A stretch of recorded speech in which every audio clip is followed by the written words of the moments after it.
स्वागत है आप सभी का हिंदी एक्सप्लेन टीवी पे। आज हम देखने जा रहे हैं एक south Korean psychological thriller movie.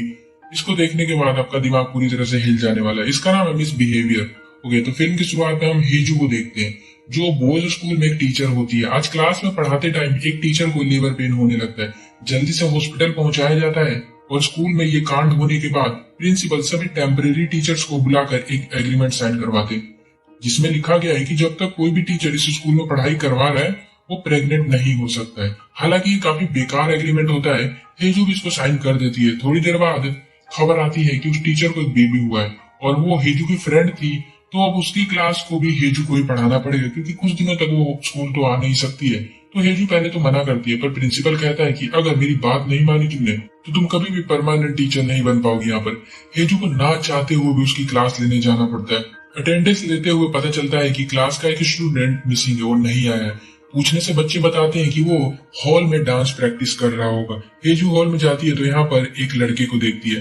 हेजू इसके डांस से काफी इंप्रेस होती है और वो कहती है कि तुम्हें डांस क्लास लेनी चाहिए। इसका नाम सिन होता है। ये कहता है कि मेरी फैमिली काफी गरीब है और हमारे पास पैसे नहीं है कि हम एकेडमी में एडमिशन करवा सके। हेजू स्कूल से घर आती है तो हम घर पर इसके बॉयफ्रेंड को देखते हैं, जो कि इसके साथ लिविंग में रहता है और एक नंबर का कामचोर होता है। पूरे दिन घर में पड़ा रहता है और हेजू आकर खाना बनाती है, इसको देती है तो खाता है। हेजू पूरे दिन स्कूल में मेहनत करके घर पर आकर सारा काम करती है, खाना बनाना, कपड़े धोना, घर की सफाई, और ये पूरे दिन घर में पड़ा रहता है और कहता है कि मैं एक नॉवल लिख रहा हूँ। हालांकि इसने नॉवल अभी तक बिल्कुल शुरुआत भी नहीं की है। हेजू इससे काफी ज्यादा परेशान हो चुकी है। अगले दिन स्कूल में एक न्यू टीचर आती है। इसका नाम चू होता है। ये आते ही परमानेंट टीचर बन गई होती है। अब ये देख के हेजू को गुस्सा आता है, क्योंकि हेजू यहाँ काफी टाइम से है पर इसका अभी तक कुछ भी प्रमोशन नहीं हुआ है। और ये नई टीचर आते हैं, जो कि ना तो इसको पढ़ाने का एक्सपीरियंस है और इसकी उम्र भी कम होती है, ये परमानेंट टीचर बन गई। यहाँ पर हमें पता चलता है कि चू के जो फादर होते हैं वो इस स्कूल के चेयरमैन होते हैं, इसलिए उन्होंने अपनी बेटी को परमानेंट टीचर बना दिया यहाँ पर, भले उसको आता जाता कुछ नहीं है। चू हेजू से कहती है कि हम सेम कॉलेज में थे, आप मेरी सीनियर थी, पर हेजू को कुछ याद नहीं आता कि ऐसी भी कोई बात थी। तब यहाँ पर चू के फादर चेयरमैन आ जाते हैं। कहते हैं हेजू से कि तुम मेरी बेटी का यहाँ पर ख्याल रखना। और रात को सभी टीचर डिनर कर रहे होते हैं और यहाँ पर जितने भी टीचर होते हैं वो चू की चापलूसी करने में लगे होते हैं। वो उसको इम्प्रेस करना चाहते हैं कि वो चेयरमैन से अच्छी खासी दोस्ती बना सके। और ये सारी जो चापलूसी होती है वो हेजू बैठकर देख रही होती है, अंदर अंदर गुस्सा हो रही होती है और ये यहाँ से जाने लगती है। प्रिंसिपल उसको जाते देख कहता है कि कहाँ जा रही हो, चू के साथ बैठकर खाना खाओ, तुम इसके सीनियर हो आखिर। हेजू गुस्से में कहती है कि मैं तो इस लड़की को जानती तक नहीं हूँ, और यहाँ से वापस स्कूल में आ जाती है अपनी कार लेने के लिए।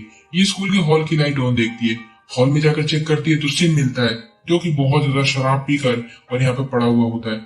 हेजू उसको उठाती है तो ये उठकर हेजू को किस करने लग जाता है। इसकी चलने लायक भी हालत नहीं होती, इसलिए हेजू उसको अपनी गाड़ी में बैठाकर इसको घर लेकर आती है।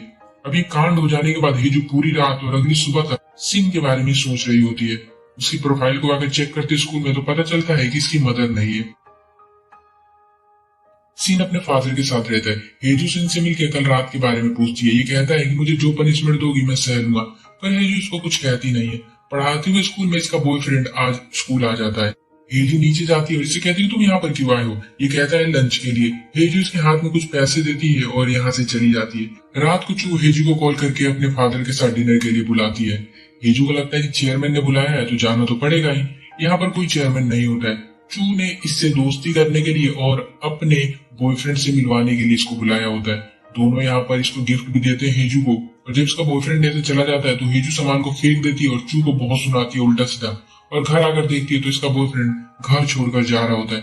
हेजू से सॉरी कहती है आज के लिए, पर इसका बॉयफ्रेंड नहीं मानता तो हेजू गुस्से में बोलती है कि मैंने तुम्हारे पीछे अपने 10 साल बर्बाद कर दिए, जाना है तो चले जाओ। और इस तरह से दोनों का ब्रेकअप हो जाता है। अगले दिन स्कूल में कुछ बदतमीज लड़के चू की गलत सी फोटो निकाल रहे होते हैं। हेजू फोन छीन कर जाने लगती है। लड़का चिल्ला के गाली देता है हेजू को और कहता है कि तुम परमानेंट टीचर नहीं हो यहाँ पर, तो तुम बीच में मत ही पढ़ो। हेजू बाद में वो फोटो ले जाकर चू को दिखाती है और कहती है कि ये बोझ स्कूल है तो तुम्हें यहाँ पर अच्छे कपड़े पहन कर आना पड़ेगा। ऐसे कपड़े पहनोगी तो लड़कों का मन बहकेगा, और क्या तुम यहाँ पर लड़कों का अटेंशन पाने के लिए आती हो, यहाँ पे टीचिंग करवाने आती हो। चू इतनी सी बातें सुनकर मतलब अंदर से उसको काफी बुरा लगता है और उस स्टूडेंट के पास जाती है और उसको वार्निंग देकर ऐसी छोटी सी उसका फोन वापस कर देती है जैसे कोई बात ही नहीं हुई थी। और हेजू ये सब देख रही होती है और इसको और ज्यादा गुस्सा आ जाता है इसके ऊपर। रात को हेजू आज फिर से हॉल में जाती है सिन का डांस देखने के लिए, पर सिन यहाँ पर नहीं होता है। उसको हॉल के पीछे वाले एरिया से कुछ अजीब सी आवाजें आ रही होती है। जब वो जाकर देखती है तो यहाँ पर चू और शिन जो दोनों होते हैं प्यार मोहब्बत कर रहे होते हैं। अब ये सीन देखकर हेजू के साथ साथ हमारा भी दिमाग घूम जाता है कि ये क्या हो रहा है यहाँ पे। और अगले दिन प्रिंसिपल सारे टीचर्स को वार्निंग दे रहे होते हैं अपने रूम में कि बगल वाले स्कूल में टीचर और स्टूडेंट का अफेयर पकड़ा गया है। अगर हमारे स्कूल में ऐसा कुछ हुआ तो अच्छा नहीं होगा। हेजू फिर चू को लेकर एक सुनसान रूम में जाती है और कहती है कि तुम सिन के साथ रात को वहां पर क्या कर रही थी, मुझे सब पता चल गया। चू रोने लगती है और कहती है कि प्लीज मेरे फादर या मेरे बॉयफ्रेंड को मत बताना, मेरी जिंदगी बर्बाद हो जाएगी। हेजू कहती है कि तुम सिन से आज के बाद कभी मत मिलना, मैं किसी को नहीं बताऊंगी। और अगले दिन सिन प्रैक्टिस कर रहा होता है तो हेजू इसके पास आती है और कहती है कि तुम आज से हॉल में नहीं आओगे।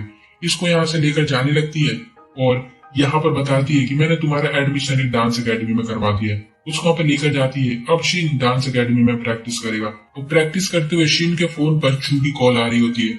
हेजू देखती है और गुस्से में उसके फोन को पटक के तोड़ देती है। और अगले दिन स्कूल में हेजू शिन से डांस कंपटीशन का फॉर्म भरवाती है और शिन की बहुत ज्यादा हेल्प करती है सभी चीजों में। और एक दिन स्कूल पिकनिक पर जाते हैं सारे और यहाँ पर हेजू चू और शिन को फिर से एक साथ देख लेती है और समझ जाती है कि चू अभी भी सिन से मिला जुला करती है और बहुत गुस्सा होती है। और रात को चू अपने बॉयफ्रेंड से मिलने जब होटल में जाती है तो वो बताता है कि मुझे वो तुम्हारी जो फ्रेंड है टीचर हेजू उसने मुझे मिलने बुलाया है। चू डर जाती है कि कहीं ये मेरे बारे में इसको बता ना दे, इसलिए ये इसको कहती है कि तुम उससे मिलने मत जाना। और भागती हुई फिर हेजू के घर जाती है और कहती है कि तुम मेरे बॉयफ्रेंड से क्यों मिलना चाहती हो, उसको क्या बताओगे तुम।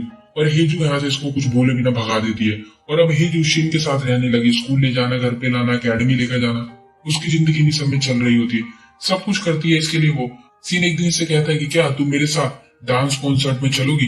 हेजू हाँ बोल देती है। सीन इसको अपनी वॉच पहनाता है और कहता है कि कंपटीशन के बाद मैं इससे वापस ले लूंगा। और कॉन्सर्ट हो जाता है और कॉन्सर्ट के बाद घर आते हुए शिन कहता है कि आज मेरे फादर घर पर अपनी न्यू गर्लफ्रेंड को लेकर आए हुए, मैं उनको डिस्टर्ब नहीं करना चाहता हूँ। हेजू कहती है कि तुम मेरे साथ मेरे घर चल सकते हो। हेजू यहाँ पर घर पर लेकर आती है उसको और इसकी काफी खातिरदारी कर रही होती है। तभी इसका बॉयफ्रेंड बाहर आ जाता है अपना सामान लेकर और इससे सॉरी कहता है, कहता मेरा मन नहीं लगता तुम्हारे बिना।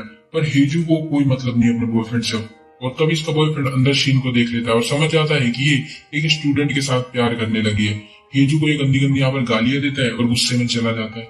रात होती है और रात को क्या होगा इनके बीच बताने की बिल्कुल मुझे जरूरत नहीं है। रात भर दोनों यहाँ पर ये प्यार मोहब्बत करते हैं टीचर स्टूडेंट और यहीं पर नहीं रुकते। इसके बाद रोज का इनका यही रूटीन बन जाता है, स्कूल जाना, घर पे आना, यही सब करना। और कुछ दिन ऐसे बीत जाते हैं और शीन का डांस कंपटीशन होने वाला होता है। हेजू यहाँ पर आई है इसको चेयर करने के लिए। यहीं पर वो चू को भी देख लेती है। कंपटीशन के बाद हेजू शीन को ढूंढ रही होती है पर वो नहीं मिलता है क्योंकि चू शीन को लेकर ऑलरेडी यहाँ से जा चुकी होती है। और हमें यहाँ पर इनकी बातों से पता चलता है कि चू ने ही शीन को कहा था कि तुम हेजू को अपने प्यार में गिराओ और उसके साथ ये चीजें करो सारी, ताकि वो इसको सबक सिखा सके। और अब नकली प्यार के चक्कर में शीन कहता है कि मुझे हेजू से सच में प्यार हो गया है। हेजू भी बहुत अजीब है, हेजू भी बहुत अजीब होती है। वो परेशान होकर शीन के घर के बाहर जाकर उसको काफी देर वेट करने लगती है और देखती है कार आती है शीन को छोड़ने के लिए। ये चू की कार होती है। अब ये देख के हेजू का दिल भी टूट जाता है और गुस्सा भी आ जाता है। और अब शीन ने हेजू को इग्नोर करना भी शुरू कर दिया होता है अगले दिन से स्कूल में। और कंपटीशन में सेकंड आया था तो इसको एक मस्त से कॉलेज में एडमिशन भी मिल गया होता है। तो हेजू की हेल्प की कुछ भी जरूरत नहीं होती।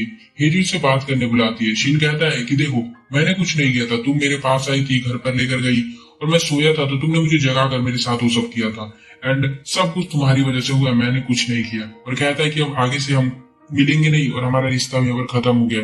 हेजू गुस्से में चू के पास जाती है और धमकी देती है पर चू कहती है कि मैंने अपने फादर को अपने रिलेशन के बारे में ऑलरेडी बता दिया है और मैं अब ये टीचर की जॉब छोड़ भी रही हूँ, तो मेरा तुम कुछ नहीं बिगाड़ सकती हो, तुम अपना सोचो क्योंकि तुमने भी तो एक स्टूडेंट के साथ क्या किया है।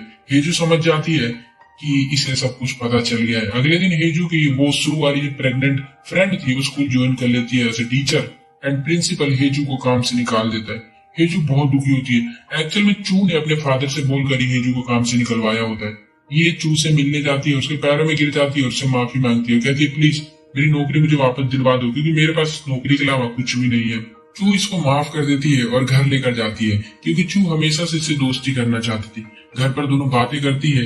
हेजू यहाँ पर चाय बना रही होती है। चू कहती है कि तुम सिन से सच में प्यार करती हो, मैं तो अपना फ्री टाइम पास किया करती थी उसके साथ। ये सुन के हेजू को काफी गुस्सा आता है पर वो कुछ कहती नहीं। चू फिर कहती है कि वो बता रहा था कि तुम उसके लिए पागल हो, तुम एक टीचर हो और एक छोटे से बच्चे के प्यार में कैसे गिर सकती हो, छी छी। अब ये सुन के हेजू को बहुत गुस्सा आता है और फिर जो ये गर्म चाय बना रही थी वो ले जाकर चू के फेस पे डाल देती है और चू के फोन से मैसेज करके शीन को यहाँ पर मिलने बुलाती है। शिन यहाँ पर आता है और हेजू कहती है कि मैं तुमसे प्यार करती हूँ, प्लीज क्या हम पहले जैसे रह सकते हैं। शिन कहता है कि मैं तुमसे प्यार नहीं करता और ना ही पहले कभी करता था, मैं सब कुछ चू के कहने पर किया करता था। तुमने हमें हॉल में उस दिन देख लिया था, इसलिए हम सब ने ये सब प्लान किया तुम्हें फंसाने के लिए। और फिर दोनों यहाँ पर प्यार मोहब्बत करने लग जाते हैं। सिचुएशन देख लो, फिर भी लगे पड़े। और शिन फिर यहाँ के बाद नहाने के लिए बाथरूम में जाता है और यहाँ पर चू की बॉडी देखता है जो कि बिल्कुल जली हुई होती है और रोने लगता है। मतलब हेजू ने चू को मार दिया था यहाँ पर। और मूवी के एंड में हम देखते हैं कि हेजू को पकड़ने के लिए स्कूल में पुलिस आ रही है। फिल्म यहाँ पर खत्म हो जाती है। तो अगर हम यहाँ पर तीनों कैरेक्टर की थोड़ी थोड़ी बात कर ले तो हमारी फर्स्ट कैरेक्टर है हेजू। इसकी लाइफ बहुत ही ज्यादा प्रॉब्लम से भरी हुई थी। इसकी लव लाइफ भी अच्छी नहीं चल रही थी देखा जाए अगर तो, क्योंकि इसका बॉयफ्रेंड कुछ काम नहीं करता था और पूरे दिन ऐसे पड़ा रहता था और स्कूल में भी काम करती थी, घर पर भी जाकर काम किया करती थी। एंड वो उसके साथ 10 साल से थी और ना इनकी शादी हुई थी ना कुछ। और सबसे बड़ी प्रॉब्लम जो थी वो थी ये परमानेंट टीचर नहीं बन पा रही थी। हालांकि इतने इतने काम किए, इतनी मेहनत की, इतने दिनों से पढ़ा रही स्कूल के अंदर, पर ये अभी तक टीचर नहीं बन पाई थी परमानेंट। और वहीं पर उसके सामने एक दूसरी लड़की आकर अचानक से टीचर बन जाती है, जबकि वो इस वजह से बनी क्योंकि चेयरमैन की बेटी थी। तो यहाँ पर कहीं ना कहीं हेजू को बहुत बुरा लगा कि मेहनत की यहाँ पर कोई वैल्यू नहीं है। और देखा जाए अगर तो कोई भी आकर जान पहचान की वजह से पोजीशन यहाँ पे बना सकता है अपनी। पहली बात के लिए चू के ऊपर तो इसलिए गुस्सा हुआ करती थी। सेकंड, जब शीन के साथ उसने देखा तो इस वजह से वो गुस्सा होती थी क्योंकि हेजू जो थी वो शीन से काफी इंप्रेस हो गई थी पहली बार देखने पर ही। और उसने देखा कि ये भी चीज मुझसे छीनी जा रही है तो उसका जो गुस्सा था वो चू के लिए और ज्यादा बढ़ गया था। उसका जो दिमाग था हेजू का वो बिल्कुल स्टेबल नहीं था, वो पागल हो चुकी थी, गुस्से में रहती थी। क्योंकि अगर हम इसको इस मूवी में देखेंगे तो वो हंसती नहीं, वो हमेशा एकदम खड़ूस सी शक्ल बनाकर, ऐसा लगता है कि इसको कुछ ना प्रॉब्लम है और ये अंदर से चिड़चिड़ी है, गुस्सा है, उसके अंदर गुस्सा भरा हुआ था, इसलिए वैसे घुमा करती थी। और उसने अपना सारा गुस्सा एंड में चू के ऊपर ही निकाल दिया। अगर हम यहाँ पर चू की बात कर ले तो वो उसका कैरेक्टर ऐसा था कि मतलब उसके पास सब कुछ था। उसके फादर रिच थे, उसको किसी भी चीज की कमी नहीं थी। उसका बॉयफ्रेंड भी था एक अच्छा खासा रिच जिससे उसकी शादी होने वाली थी। बट स्टिल वो किसी स्टूडेंट के साथ एक ऐसे ही अपने टाइम पास के लिए फालतू का रिलेशन बना रही थी। वो सारी चीजें टाइम पास में किया करती थी क्योंकि उसके पास किसी भी चीज की कमी नहीं थी और वो अपनी लाइफ को एक मजे में जीना चाहती थी। अगर हम शिन की लाइफ की बात कर ले तो उसके जो फादर थे वो काफी पुअर थे, इसकी मॉम भी छोड़कर चली गई थी। तो इस वजह से शिन जो था काफी डिस्टर्ब रहा करता था। वो स्कूल में आकर डांस की प्रैक्टिस करता था क्योंकि उसमें इसको काफी इंटरेस्ट था। और जब उसको एक टीचर ने अप्रोच किया तो वो खुद को मना नहीं कर पाया। अगर वीडियो अच्छी लगी तो वीडियो को लाइक जरूर कर देना, चैनल को सब्सक्राइब कर दो। ऐसे वीडियोस के मिलता हूँ, तब तक के लिए बाय।